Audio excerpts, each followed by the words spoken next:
Hey everyone, Keoni here on the show floor at East Coast Hunters Convention in Oaks, Pennsylvania. We are chilling here at the Ticket Lead booth because they have wonderful inflatable couches and it's nice to get off our feet for a few minutes. I am here with one of our good friends, Drew Badger of the Big Scary Show. Drew, how are you doing? Tired. Been walking around since, got here at 7:30. Yeah. Doors didn't open until 8:30. Stood in line, got my wristband, then went and stood in another line until 9:30 when they opened the door, and it's been nonstop ever since. Same. It's probably about 1:30 in the afternoon around now, maybe 2, somewhere in that area. It's been a blast. The crowds have been unbelievably busy. You're probably hearing a lot of background noise right now because there's a lot of background noise out here, a lot of fun.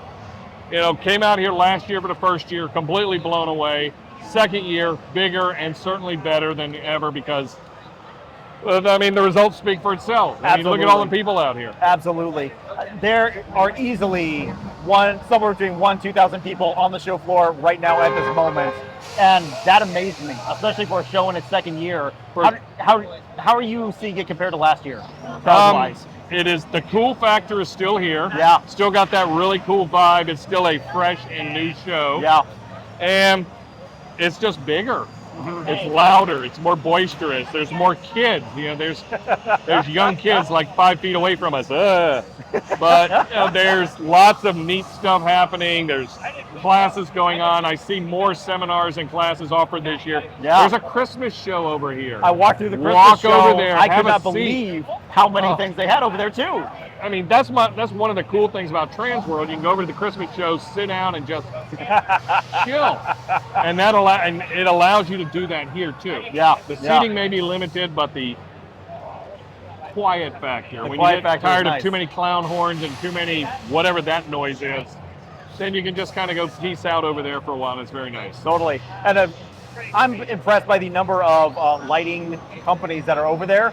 I see a lot of potential things that I can bring into the haunt as well. So having those two shows co-located, super helpful. And with all the people who take their 12-foot skeleton November 1st and then put a Santa hat on them and stick them out in the yard, or don't even move them out of the front yard, you know, it's perfect. Yeah, yeah.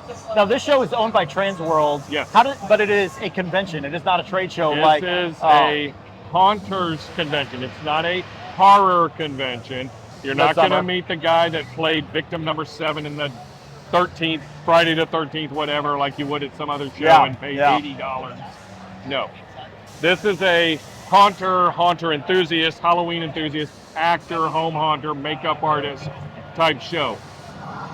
This gives off, for those of you who are old enough, like me, do you remember Midwest Haunters when it was in Columbus, Ohio? Had a really cool, laid-back, just kind of cool Halloween vibe. Yeah. This show absolutely has that vibe. It's a lot of fun. It's not stressful like the trade show. I mean, I'm sure the people want sales, but there's a lot of people buying. There's just that real mellow, let's all just come here, have a good time, talk Halloween stuff. Yeah. And that's what's happening, and that's what makes this such a cool show. There's a good subset of education that is happening here as well. I saw Alan Hops is doing a couple of seminars. I wish I jumped on one of those earlier, but didn't realize until too late.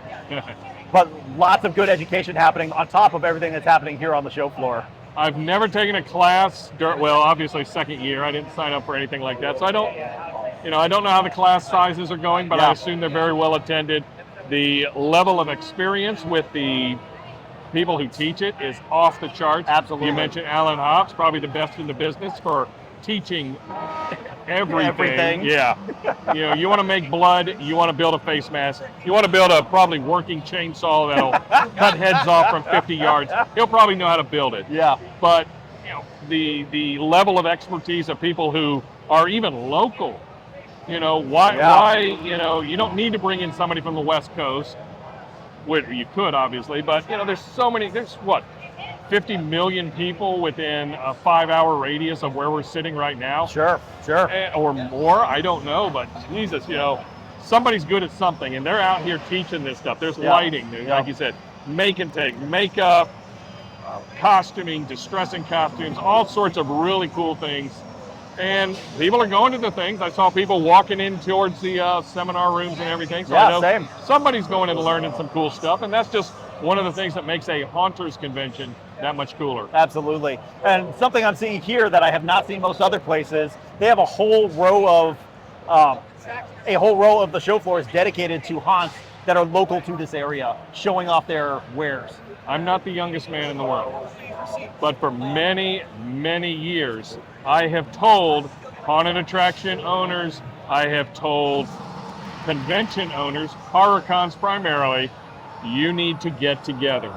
If you're running a horror con in wherever, Arkansas, Idaho, New York, Florida, wherever, find all the local haunted attractions, get them to come to your show. Absolutely. Every single person in this building right now, all thousands of them, will probably love to go to a haunted attraction in Absolutely. October. This is the key demographic in this room. And I have been telling haunt owners, open up a row of nothing but those local haunts. You know, there are horror cons that will, you know, I go to Days of the Dead in Atlanta. There's 2 or 3 haunts there. Yeah. I go to Carolina Fear Fest. There's a handful of haunts from the Carolinas there.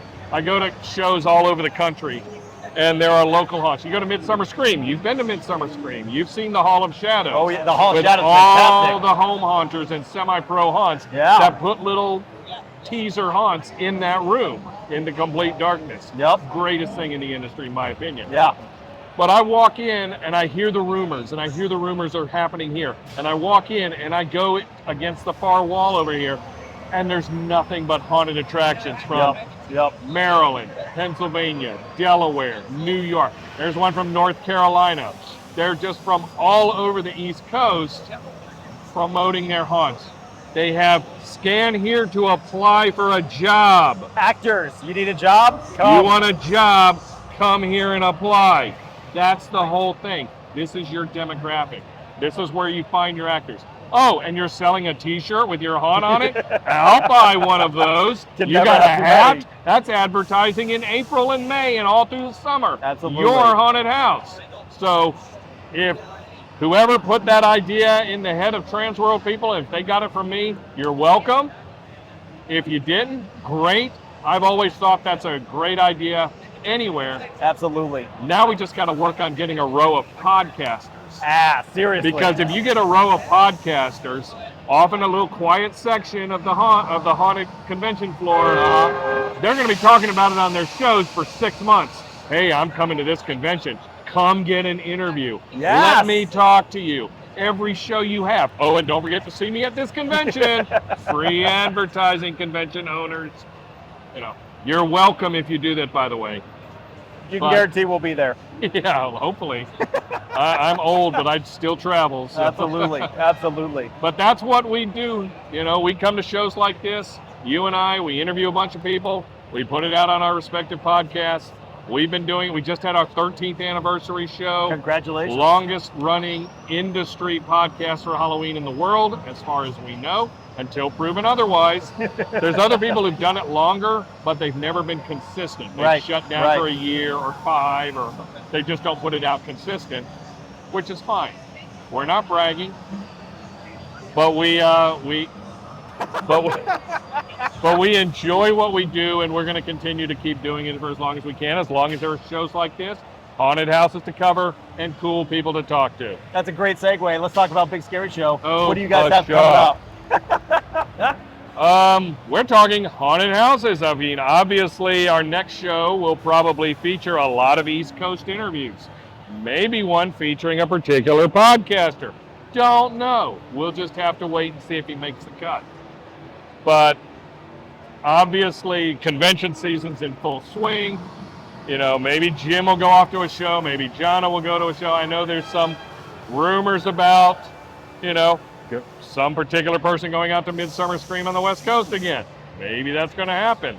It's going to happen. It's going to happen. You know, my first 3 weekends in August, I'm going to be in Tennessee at CreepyCon in Knoxville. I'm going to be at Haunters Against Fate in Louisville, Kentucky.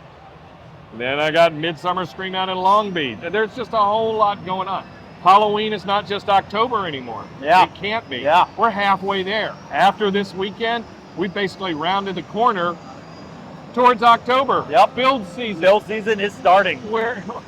been going on. Been right? going, Yeah, but what like- are you talking? Oh, that's right. You haven't started maybe, but those other home people hunters. certainly have started. There's a lot of people out there working on stuff right now. It's a year-round business. Absolutely. And, half the people in this building probably don't think about it until maybe September. Yeah. And they start seeing the Spirit Halloweens popping up, and they start seeing the big 12-foot skellies popping up in people's yards. But the other half are the people that live it. Yep. And maybe they just dress up with spooky T-shirts and watch a lot of horror movies. Maybe they, come to shows like this. Maybe they have their house painted all black with all sorts of crazy. Maybe they dress up like that thing, whatever that thing is, or that other thing over there, and they just kind of like do cool stuff like that. I don't know, but Halloween, it's not just for October anymore. Absolutely. So we talked about Big Scary Show. We talked about where you're going to be. What did we miss? How to get a hold of How do you get a hold of you? Absolutely. Yes, we are BigScaryShow.com. Very easy to remember. I'm never going to remember that. We're on every media platform that I know about. I mean, we're on the Spotify's, we're on the Amazons or whatever all of those streaming platforms. Just look for Big Scary Show. We're not video, we're audio only, so you don't have to waste a few hours staring at people talking to each other on a screen like other podcasts. No offense for any of you other podcasters that do that. You're great. I watch an awful lot of you while working on our show, which is audio only, so you just got to put your earbuds in as you're working on that build, and you're hammering, and you're trying to figure out how to make your fire marshal happy, and you're clearing out that new section of Haunted Trail, and you're doing all that. And then we get to hear about it, and we put it out there with our news, with our roundtable discussions, with our music, with our rants and interviews, and all sorts of really cool stuff that makes Halloween truly the greatest day of the year. Absolutely. Drew, it's always a pleasure to see you. Thank you. BigScaryShow.com. BigScaryShow.com. Always a pleasure, sir. Always great to see you. Yeah, thanks for We're sitting down just with chilling us. out here with some beverages, and my feet are I almost have feeling back in them, so it's probably time to start walking around and talking to more people. Seriously. If you are here at the show, go check out, look for Badger, look for me. Check out. I'm the one in a black shirt, so I'll be easy to spot. Easy to find. Oh, yeah. Thanks all.